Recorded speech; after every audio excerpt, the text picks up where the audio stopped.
diên ơn thiên hương tốt tươi bao, diên Giêsu mãi thế giờ hòa giàu, lô mong diên Giêsu xinh bánh hòn, dù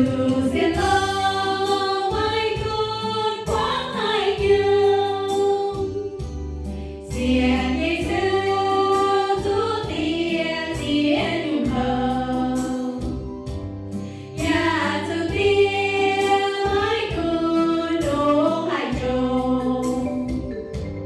Khi ta của hiện nay kinh tổ nàng,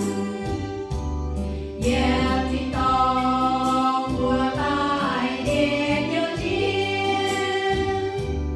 với hàng ngày của hỏi giữ diên lông,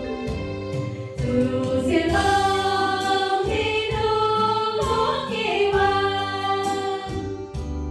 vì nhà con mãi buồn của tình lại, dù diên thao Giêsu ấy tại dù, khi ta ngồi hiện nay kinh tổ nàng, dẹp thì to